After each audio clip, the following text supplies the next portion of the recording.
Well, hello friends and welcome to Johto. Today I want to attempt a hardcore Nuzlocke of Pokemon SoulSilver using only the Psychic type. Back in Generation 1, the Psychic type was the strongest type in the game, with nothing really super effective against it. A very high speed stat, and with the special stat combined both special attack and special defense into one stat, they were very overpowered. With the breakup of the stats and the introduction to the Dark type and Steel type in Generation 2, their overpoweredness was curbed, and in later generations with the physical special split, again, Psychic types really started to taper off in overpoweredness. As a matter of fact, in later generations, a ton of Pokemon can learn early Dark type moves like Bite, making Psychic types very hard to run in generations like Gen 5.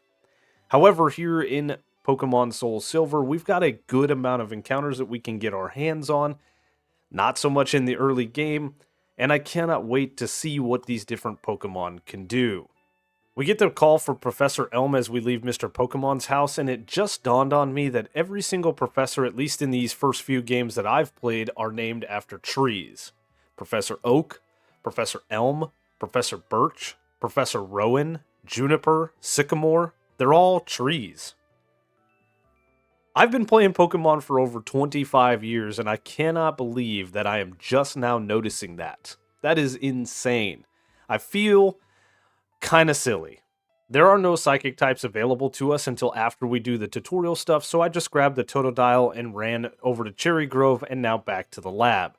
Here we meet with the cops, and they implicate us in the theft that just happened. Of course, Professor Elm sits there with that stupid look on his face, and Lyra comes to our saving grace.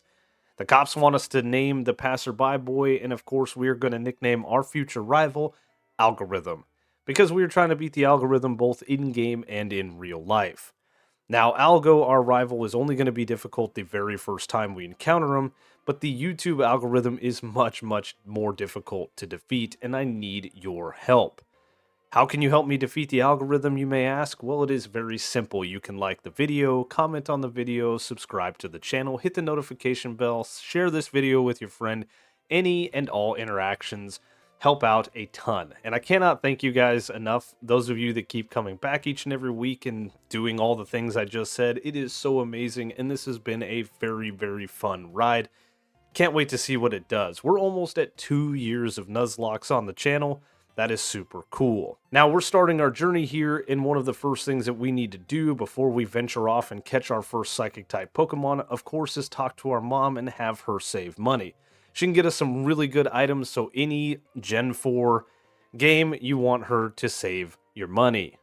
Now just south of Violet City, there is the Ruins of Alph, and we need to go in here and use our massive brain powers to solve this puzzle so that we can get our hands on our first encounter. Of course, I am showing how massive my brain is not. We'll just fix that real quick, no problem. You didn't see anything. And this will unlock the chamber below the Ruins of Alph where we can get our first encounter, an Unknown.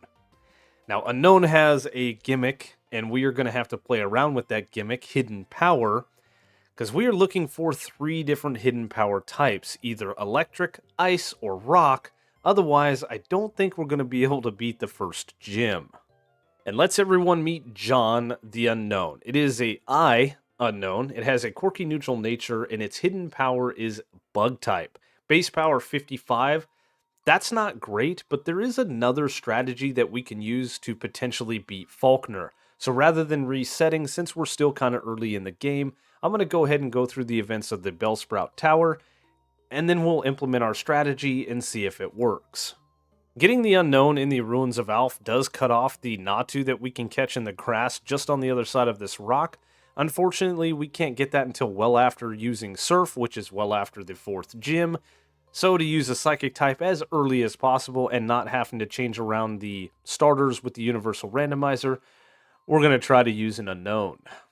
Having the Bug type hidden power made Bellsprout Tower relatively easy, up until we got to Elder Lee. With Elder Lee, we used our strategy, which is Struggle. We can use Struggle, do a decent amount of damage. With the boosted attack from the Bellsprouts, we can 2-shot the Pidgey. However, it does a decent amount of damage with Tackle, and combine that with the recoil damage from Struggle, we are dropped below half health after defeating the Pidgey. You can catch wild Sentrets on Route 29, and some of them have Oranberries, so we do have an Oranberry for this first battle. But sitting at 25 HP as the Pidgeotto comes out, I don't see a win in our future. The Pidgeotto does outspeed us and hit us with Gust, which is stab, and does a ton of damage. Firing off a Struggle doesn't do that much damage, and we cannot take any more recoil, so this is where we unfortunately wipe to the Pidgeotto. Well, this time around, John is an F-type, and it has a Ghost hidden power with a base power 70, and that is not going to affect the normal flying types of Falkner, so I'm just going to reset right here. On attempt number 3, John has a Calm plus Special Defense and minus Attack Nature, and its hidden power is Rock with a base 68 damage. That is perfect. This is a viable attempt. Let's see how well we can do. Having the hidden power Rock is very beneficial, obviously, against Falkner's flying types, but when we go to take on Bugsy and Azalea, his Pokemon are weak to Rock type too, so this may be the key to getting through the first 2 gyms. We fire off that hidden power Rock against the Pidgey, and it is enough to actually one-shot it. That is absolutely insane. As the Pidgeotto comes out, however, we are outsped and hit with a nice little Gust. It does a decent amount of damage, but nothing too frightening. A hidden power Rock then connects, and it takes Pidgeotto low. As long as it doesn't use Roost the next turn, we win. It goes for Gust, which is beautiful, so one more hidden power Rock takes this thing out, and we never even used our held Oranberry. In the Slowpoke, well, we managed to catch ourselves a Slowpoke. Who saw that coming? It has a Brave plus Attack minus Speed Nature, which is fine for a future Slowbro. We nicknamed it Matt, and there is a nickname theme. Can you guys guess it? As I'm recording this clip, the channel just broke 3,000 subscribers, and that is amazing.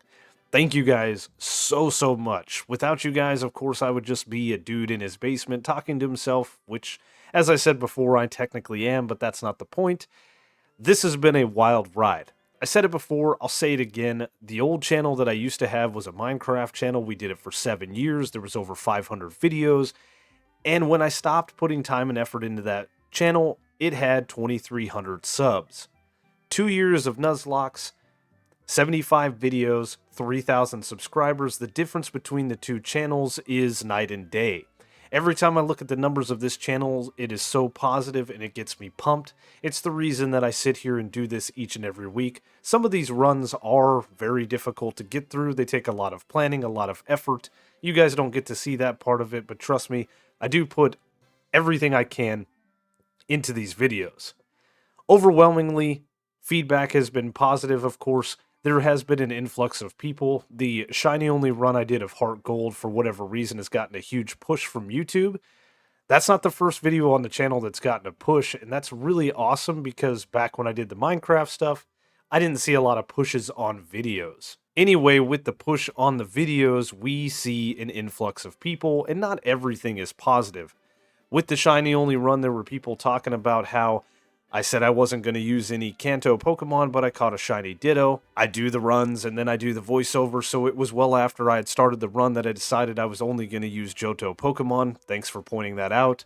There was another person that was like, "You said Misty and her Miltank? You're bad at Pokemon." My comment to them was, yeah, I'm human. I can't wait to watch all of your Pokemon content, which that person had none on their channel.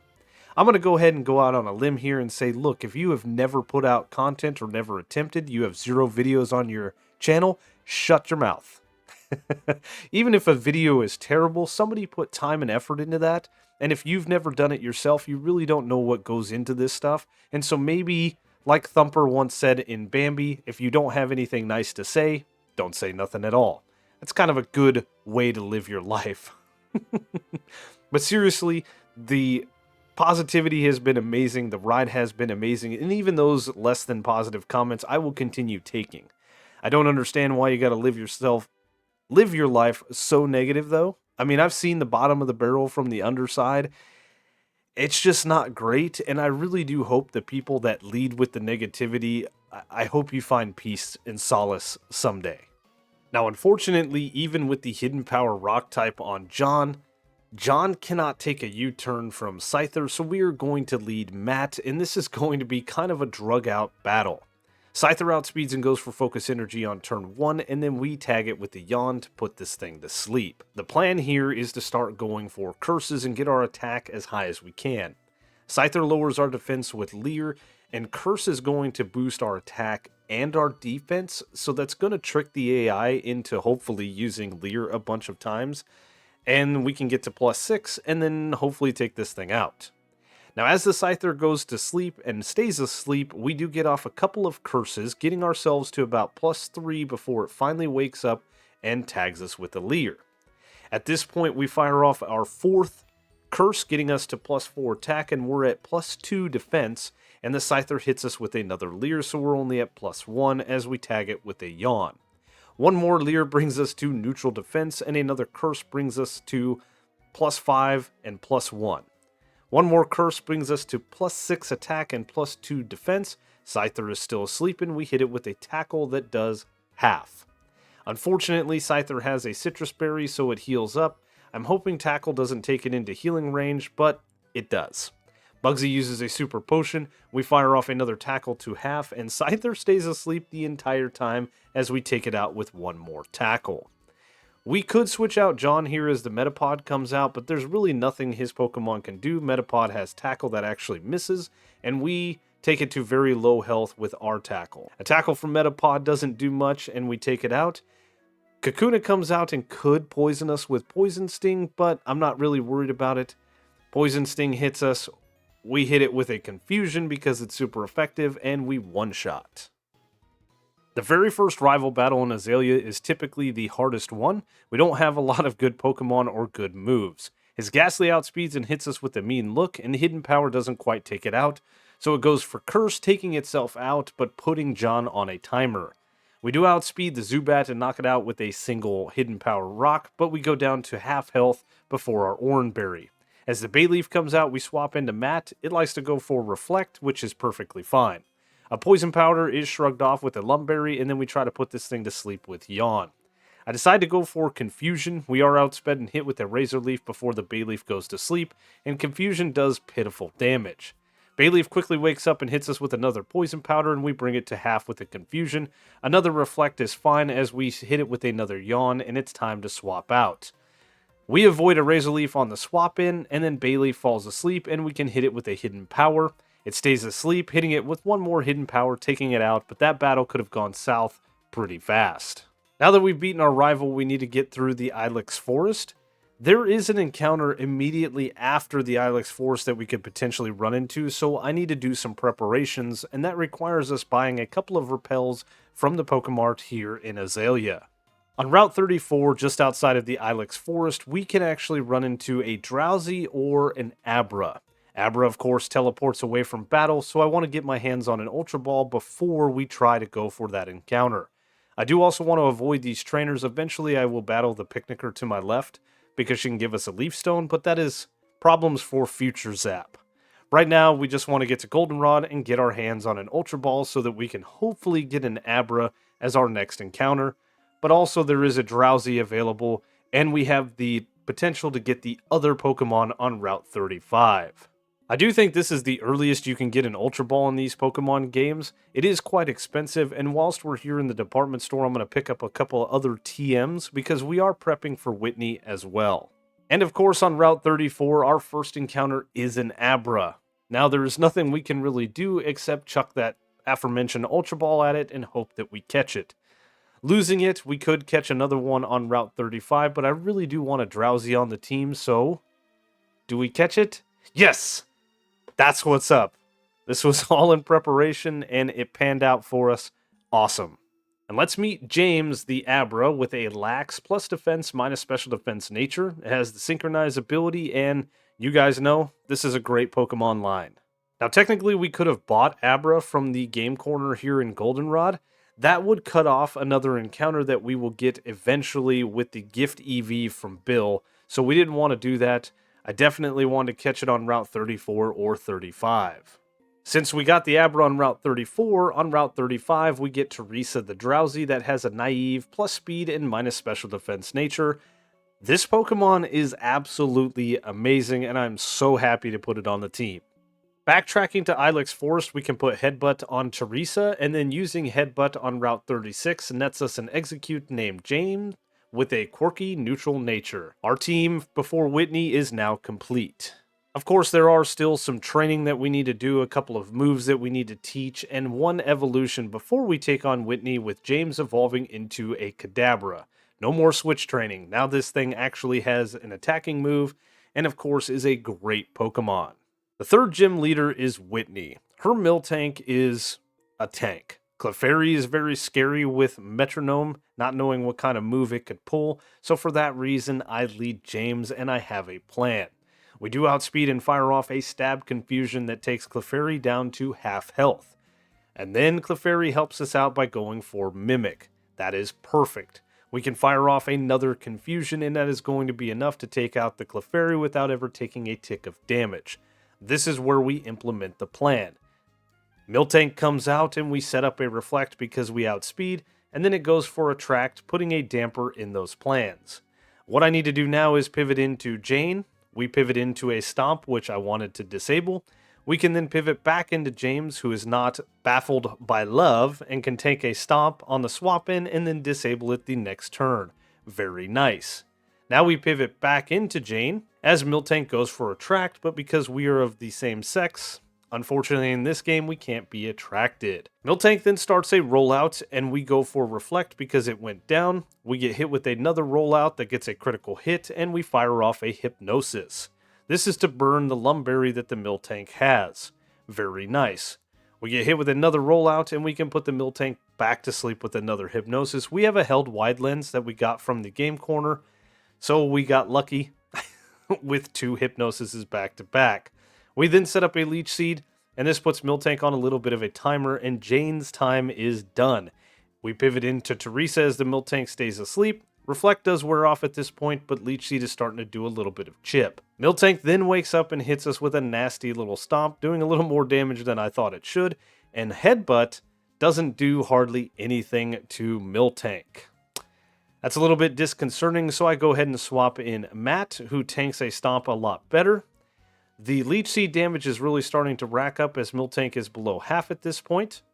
We get hit with a Stomp, and I decide to burn a turn with Yawn. I'm not trying to put this thing to sleep, I'm just trying to get Leech Seed damage. Miltank tries for an Attract, which Oblivious prevents, and then we hit this thing with a Headbutt down to red health, and the Leech Seed recovery damage is enough to tank out the Miltank. Very nice. I then, of course, make a beeline straight to Ecruteak City at this point because we can meet Bill. If we follow Bill all the way back to Goldenrod, he is going to give us another potential encounter, which is an EV named Gary. It has a Calm plus Special Defense and minus Attack nature that is perfectly fine for a future Espeon. In the Dance Theater, we can save the Kimono Girl from the Rocket Grunt and obtain the HM for Surf, which is going to be a great stab move for Matt. We also need Surf to get to Mahogany Town so that we can get another encounter because Morty is potentially dangerous, but we can't use Surf until we get the gym badge from Morty. When prepping for these videos, I do extensive research, and typically the way to get to Mahogany Town is to surf and just go across this body of water.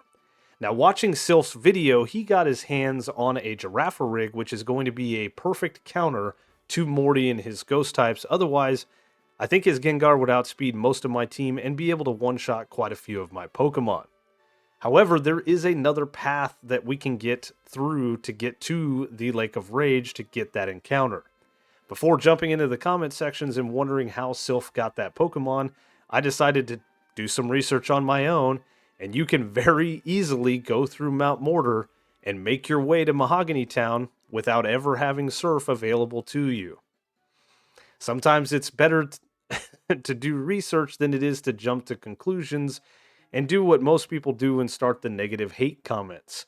Sylph does make excellent videos, and between some of the big Nuzlockers and my own research, I come up with these different plans, but I wanted to show it, rather than just go, yeah, I got a Girafarig, which we named Tyler, and it has a quirky neutral nature. Has the Inner Focus ability. This thing is a normal psychic type, so it can't be hit by ghost types, Perfect counter for Morty. One more thing before we take on Morty is I want to head over to this little ranch section and get the TM for Drain Punch, because we can actually teach that to Teresa, surprisingly. It's a random move on a random Pokemon, but I think it's going to be a great little option for a little bit of power and a little bit of recovery, because Teresa has a pretty decent little move pool. Right before progressing the storyline, we do get our friendship high enough with Gary. It was holding the Soothe Bell this entire time, and we can evolve it during the day, of course, into a very, very powerful Espeon. In the Burn Tower, we have another rival battle with Algo. He's only going to get easier from this point forward. This battle is going to be somewhat easy. The Ghastly and the Zubat are going to go down to a Psybeam from Tyler apiece. Meganium we still don't have a move against, and his Magnemite is the reason I picked up Drain Punch. However, as we go up against the Bayleaf, we can 3-shot it with Psybeam, Reflect is fine, Poison Powder is fine, we take out the Bayleaf with one more Psybeam, and we're sitting at pretty decent health as the Magnemite comes out. I decide to see what Psybeam will do. Worst it can do is Sonic Boom, which after the poison damage we're sitting at 18 HP, but we did over half, so we take it out and we win the battle with just Tyler. Which Tyler is going to be the shining star in the Morty battle, because once again we can't be hit by Ghost-type moves. The Gengar and the second Haunter have Sucker Punch, so I do have a Colbur Berry equipped that our mom got us. But other than that, I think we're going to be able to easily take out the team. We've done quite a bit of EV training in speed and special attack, so let's see how this goes. The first Ghastly goes down because that thing can be a little bit annoying with Mean Look and Curse. The Haunter comes out, and this one has Hypnosis and Nightmare, so I go ahead and take it out with a single Psybeam, and this brings out Gengar. I go ahead and set up a Reflect. Gengar's not trying to use Sucker Punch, it just goes for Mean Look. So I fire off a Psybeam the next turn, and again it didn't go for Sucker Punch, and we actually one-shot, and we actually outsped the Gengar. The next Haunter can hit us with a Sucker Punch, but with Reflect and the Colbur Berry, if we shouldn't take much damage, but it doesn't go for it, and we fire off a Psybeam one-shotting it. Okay then, that was a hell of a lot easier than I thought it was gonna be. Well, this is normally the point of the run where I start making my little simp jokes about Jasmine. I did have a comment that said, hey, you have a wife, and I'm gonna tell her. Two things. Number one, I am completely unserious about all of this, because it is just a game. And number two, when I was a kid, playing Gold and Silver in middle school, I had a huge crush on Jasmine, as a lot of people probably did, and that's why I make the jokes. She's a great character in the Generation 4 remakes of the Gen 2 games, and the callbacks in the other Gen 4 games is really cool to see her in the later part of the games, so I make my jokes. It's just a joke. As we're making our way to Cianwood City, we have another evolution with Teresa. I forgot where we were heading for a second, evolving into a beastly Hypno. In Cianwood City, using the Good Rod at night, we can catch a Staryu that we named Char. It has a Naive, plus speed, minus special defense nature, and you guys know when we can evolve this thing finally into a Psychic-type Starmie, it is a monster of a Pokemon. And speaking of monstrous Pokemon, since Gary has evolved, I decided to give it its due and let him take on Chuck and his fighting types. We should have a really easy time. There are a couple other Pokemon that have stronger moves. Right now all we have is Confusion, but Gary has such a high special attack that we can one-shot his lead Primate with a Confusion. Very nice. Poliwrath then comes out and we fire off a Confusion against it. It takes it well below half health, activating its Citrus Berry. That does pull it back up above half health, which could spell a little bit of disaster as we get hit with a Body Slam. Body Slam takes us just above half health, which is perfectly fine, and we fire off another Confusion that unfortunately doesn't take out the Poliwrath, so we have to take a Surf. We're sitting at 24 HP as Chuck goes for a Hyper Potion. We can then, of course, at this point fire off back-to-back Confusions, and we take out the Poliwrath, winning us a very, very easy gym battle. I do grind out some points at the Pokeathlon and get my hand on a Water Stone so I can evolve Char into a beastly Starmie. Starmie is an absolute animal of a Pokemon. I am going to replace Matt on the team. Matt will eventually evolve into a Bro, but Starmie is Starmie. And what better way to show off its versatility than using it to lead against Pryce. Pryce and his Ice-type Pokemon, and I say that in quotes, don't stand a chance against Char. I did spend some time grinding out some points and got my hands on Thunderbolt and Ice Beam, so a single super effective Thunderbolt fired off from Char takes out the Seal. As Piloswine comes out, I did not lock myself in with the choice specs so that we can swap it up for a stab super effective surf, and we one-shot the Piloswine. Dugong is last for Pryce. Unfortunately for us, it's a little more bulky and it doesn't quite go down to a Thunderbolt, but Aurora Beam would never take us out, and even if it lowered our attack, that would not matter. One more Thunderbolt takes out the Dugong, and that was a very, very easy gym battle. Backtracking immediately to Olivine, I have done 0 training. I still got Char up front, but this time I have equipped the choice specs. We lead Char against her first Magnemite. We fire off a specs boosted stab surf, and it is enough to knock out the first Magnemite. Since the first one went down, the second one goes down just as easy to a stab choice specs boosted surf. This brings out her Steelix. Steelix has one of the highest defenses in the game, but it has very little special defense, so a stab super effective choice specs boosted surf easily one-shots it, and that was easily 3 gyms back to back to back. I'm fully convinced that it doesn't matter what Pokemon you have, but in the Team Rocket outfit, every single Pokemon looks badass.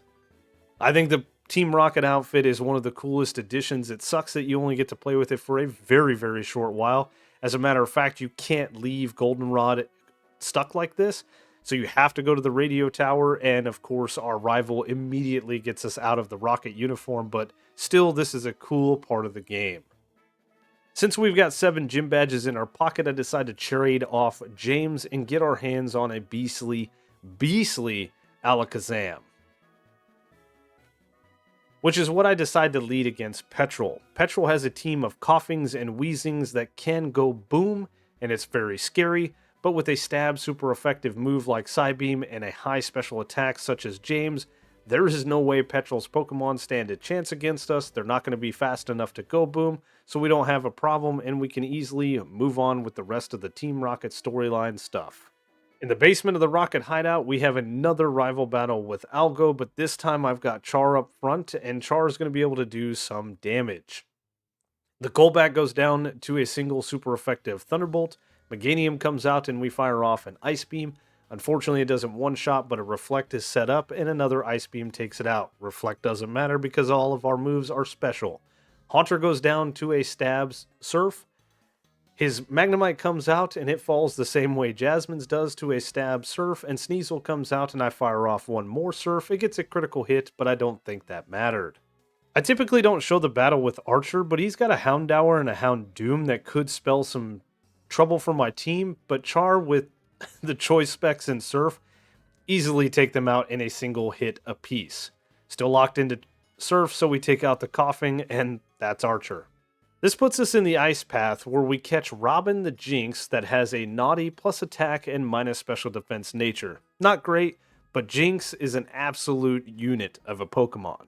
Claire and her Dragon types are last for the Johto gyms, and if we're being perfectly honest, her Gyarados and her 2 Dragonairs are typically easy to deal with, especially if you have the right moveset, and her Kingdra is a pain in the ass because it is only weak to Dragon type moves. I lead Tyler against the Gyarados, soaking up the Intimidate and firing off a quad super effective Thunderbolt that is going to one-shot the Gyarados because Girafarig has a respectable special attack. I'm telling you, don't sleep on Girafarig. The first Dragonair comes out, and here is my ultimate plan. We're going to set up an Agility, we're going to get hit with a Thunder Wave, which is part of the plan. We are then outsped and hit with a Dragon Pulse, which is perfectly fine. But now we can baton pass that speed boost to Robin. Robin comes in and knocks out the first Dragonair with a Stab super effective Ice Beam. Never Melt Ice boosted as well. The second Dragonair goes down the exact same way to a Stab super effective Never Melt Ice boosted Ice Beam, and out comes Kingdra. We do outspeed it, and that is why I have the Agility. We fire off an Ice Beam that takes Kingdra low, activating its Citrus Berry. Doesn't pull it up quite to half health, and then we of course get hit with Hydro Pump. That if it would have crit, would have taken us out. That I did not think was going to happen. No matter, one more Ice Beam from Robin takes out the Kingdra, and that was a relatively easy 8th and final gym badge. Before we can head to the Whirl Islands and take on Lugia and then head to the Elite Four, we've got to take on the Kimono Girls and their evolutions. Focus Blast actually hits twice because of a held wide lens on Teresa, and breaking through the confusion was very lucky. It is the whole reason I taught Focus Blast to Teresa. Great Pokemon, Hypno should not be slept on, just like Girafarig. Up against the Espeon, we're going to stay in and tank a Psychic. Headbutt gets a critical hit, and then Psychic gets a critical hit, but a second critical hit from Headbutt takes out the Espeon. That was absolutely insane. The evolutions are very good Pokemon, and doing these trainers back to back to back to back to back is very, very scary. I do swap out a Teresa into Char on a Fire Blast, which we tank very nicely, and then a Choice Specs boosted Surf takes out the Flareon, and the last two Pokemon are Jolteon and Vaporeon respectively. Doing these battles is very scary because we can't heal, so things could get a little dangerous. I do swap in Jane that can tank a Thunderbolt because we resist it. Doesn't quite do half, and then a second one leaves us on 17 HP before firing off that Wide Lens boosted Sleep Powder. At this point, I swap in Gary. Jolteon cooperates, staying asleep, and we fire off a Psybeam that does get the confusion, but that doesn't matter because we take it out with one more Psybeam. The last Pokemon for the Kimono Girls is going to be the Vaporeon, and I have a couple of different choices here. I could lead with Tyler, or switch into Tyler, I could switch into Char. I decide to go ahead and swap into Char, who's going to be able to tank a Surf much, much better, and then can fire off a Thunderbolt, doing well over half, tank an Aurora Beam, and fire off one more Thunderbolt, and that is the Kimono Girls defeated. Crawling through the Whirl Islands is actually not as difficult as I remember. I typically play Heart Gold to catch the Ho-Oh because you can get the Life Orb. That's the only reason I play Heart Gold over SoulSilver. Crawling through the Whirl Islands is easier than climbing the Bell Tower, so it is what it is. I did want to show off this cutscene because Lugia technically is a flying psychic type. And this is a badass cutscene with Lugia coming through the waterfall. Much cooler than just a Pokemon sitting in the water that you come across in the Gold and Silver games. So cool. I think it's cool. It may not be to you, but hey, Lugia, if it wasn't a box legendary, I would use it, but because it is a box legendary, we're not going to catch it. We're just going to take this thing out and head to the Elite Four. Now, of course, we have one more rival battle with Algo, and at this point, we are much higher leveled than his Pokemon, so we're easily going to be able to take him out, especially with Char and its versatility. A Surf takes out the Sneasel, Meganium comes out, and a single Ice Beam is enough to one-shot it because of the 6th level difference. Haunter comes out, we fire off Surf, it goes down. Magneton comes out, and it goes down to a Surf as well. Next out for Algo is his Golbat. Switch it up for an Ice Beam that easily takes it out, and his last Pokemon is Kadabra. Even with the high special defense, that thing goes down to a single Surf. Right at the level cap of level 47, Execute learns Psychic. So now we can use the Leaf Stone that we got from the Pokeathlon, not from Picnic or Gina, she never called us, to evolve it into an Executor right before we take on the Elite Four. And here is the team all leveled up, ready to take on the Elite Four. First off, we have Gary the Espeon with Psybeam, Shadow Ball, Swift, and Future Sight. Tyler the Giraffaric with Psychic, Baton Pass, Thunderbolt, and Agility. Jane the Executor with Psychic, Sunny Day, Sleep Powder, and Solar Beam. Teresa the Hypno with Headbutt, Focus Blast, Meditate, and Psybeam. Robin the Jinx with Ice Beam, Lovely Kiss, Fake Tears, and Focus Blast. And rounding out the team is Char the Starmie with Surf, Ice Beam, Recover, and Thunderbolt. The first 3 Elite Four members are going to be very easy. We lead out Gary with the Choice Specs and Shadow Ball. We're going to one-shot every single one of Will's Pokemon. I did hold off just a little bit to figure out who I was going to teach Shadow Ball to, and Gary has the highest special attack on the team. I know that James has been replaced. Him and Gary really are the same, in my opinion. I think Gary has a little bit better special attack because of the EV training. I like Espeon as well, so that's why we boxed James. Koga's team is not going to stand a chance against Tyler and the Choice Scarf. The reason I put the Scarf on is so that we outspeed the Crobat in the back. Unfortunately for us, he does have a Fortress that likes to play Protect games, and of course Psychic against a Steel type, not very effective. Toxic Spikes is fine if you're never going to swap out, and we're going to be able to 3-shot the Fortress, especially with a special defense drop. His last 3 Pokemon don't stand a chance. Muck goes down in a single shot. His Crobat comes out, is outsped because the Choice Scarf in 1-shot from a Psychic, and Venomoth, of course, is 1-shot as well. And that was 2 Elite Four members very quickly defeated. The last Elite Four member that is going to be really easy, of course, is Bruno. We have the Choice Scarf on Jane at this point so that we can outspeed all of his Pokemon and of course one-shot them. The Hitmons are all going to go down to a single Psychic, and we could swap our moves up without the Choice Scarf if we wanted to for the Onix, but it too falls to a single stab Psychic. Machamp comes out, last for Bruno, goes down to that single Psychic as well. Now Karen and her Dark types do pose a threat to the team. Umbreon has Feint Attack and is very bulky, and Houndoom has Dark Pulse. So against the lead Umbreon, I lead Teresa because it can tank the Feint Attacks much better than Robin ever could. We are still relying on a 70% accurate move in Focus Blast, but I do have a held wide lens that is helping our accuracy out a bit. Focus Blast does over half of Umbreon's health, and then it sets up its evasion with a double team. That really sucks, but Teresa is an absolute unit and does not give a shit about accuracy, firing off a second Focus Blast that easily takes out the Umbreon. As I said before, this Pokemon is amazing. Gengar then comes out, does outspeed us to hit us with a Spite. Doesn't matter, there goes our Focus Blast power points, but we fire off a Psybeam that I know is not going to one-shot, but I wanted to see the damage. Leaves Gengar in low yellow health, so I decide to pivot into Char. Gengar's going for Destiny Bond, and I'm not 100% sure how that move works, so I burn a turn with Recover, and we get tagged with another Spite. A Surf then takes out the Gengar from there. This brings out Vileplume, and we're sitting in pretty good position as we fire off an Ice Beam. Now if we would leveled up, that move would have one-shot, but unfortunately it doesn't, but it does get the freeze. Karen then uses a full restore, and back-to-back Ice Beams knock out the Vileplume, and we gain a level, which is imperative. We also wouldn't be able to one-shot the Houndoom without that level gain. We would have been able to one-shot the Murkrow with a single Thunderbolt no matter what. Houndoom then comes out, and as I said before, because of the level gain, we can fire off a Stab super effective Surf, and we one-shot, winning the Elite Four Deathless.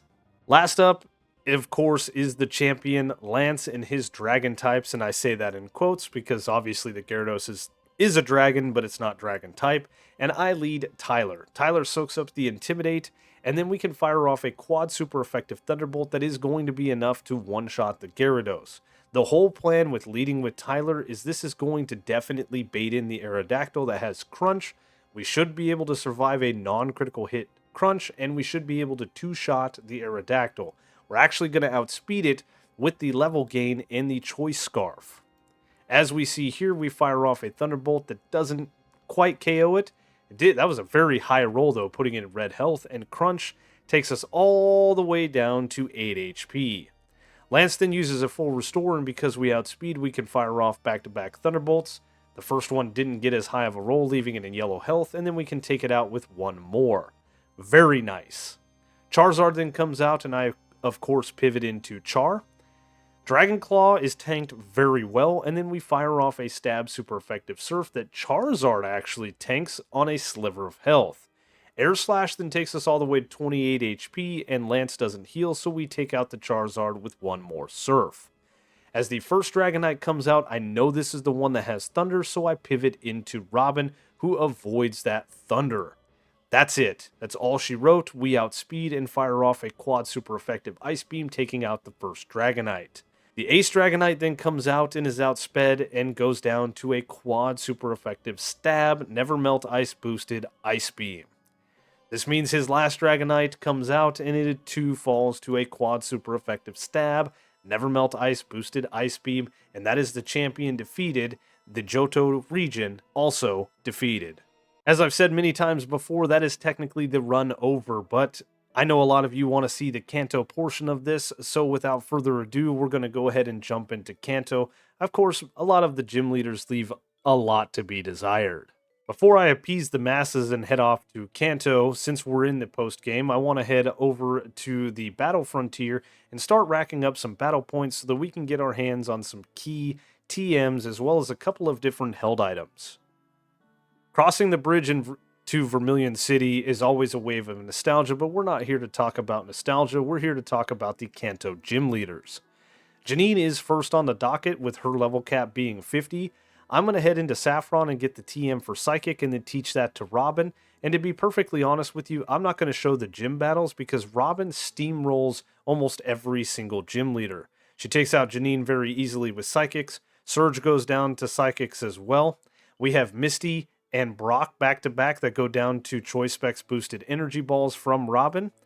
Erica goes down to Ice Beams from Robin. Sabrina goes down to Shadow Balls from Robin. And then when we get to Blaine, that's all on Char. So I will see you guys at Blue.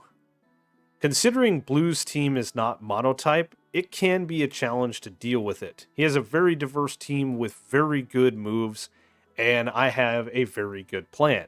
Leading against the Executor that likes to set up Trick Room, I lead with Robin. We outspeed with the Never Melt Ice, and we can fire off a stab super effective Ice Beam that is going to be enough to easily one-shot the Executor. Out next, baited out next, I should say, is the Arcanine, so I pivot into Char. Char takes the incoming Flare Blitz very nicely. Luckily that didn't crit, because then an Extreme Speed would have taken us out, but a Choice Specs boosted stab super effective Surf, that's very hard to say, takes out the Arcanine. Rhydon then comes out next, and since we're already locked into Surf with the Specs, we take out the Rhydon with a quad super effective one.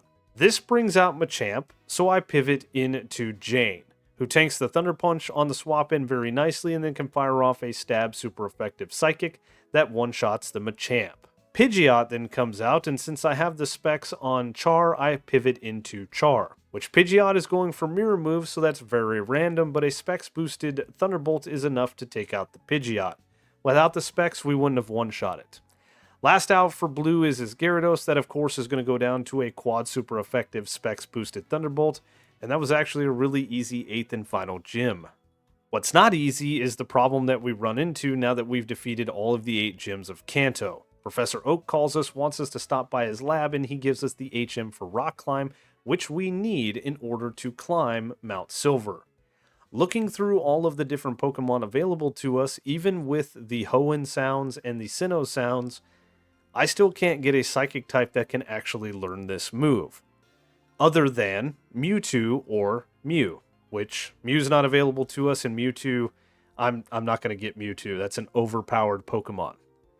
So the only choice that I really have here is to really look at my team, and I'm going to have to bench one of these 6 Pokemon that got us this far and put on an HM Pokemon like Totodile. I'm going to have to evolve Totodile into Feraligatr so that I can teach it both Waterfall and Rock Climb so we can get the Expert Belt and get ourselves to Red, but that's going to cripple us. It's going to be a 5v6, and I don't like my odds. It was a hard choice, but ultimately I decided to leave Teresa in the box and lead Jane against the battle solely because Jane knows the move Sunny Day. If you have any weather move, you can remove the hail from this infernal battle forever by setting up that move. That's the whole reason we lead out, plus Jane should resist every single move that Pikachu has. Pikachu does outspeed us and hit us with an Iron Tail turn 1, that does do more damage than I thought it should.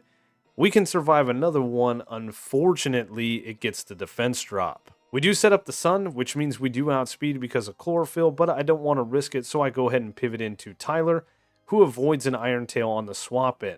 We then fire off a Stab Psychic that one-shots the Pikachu, but this baits in the Snorlax.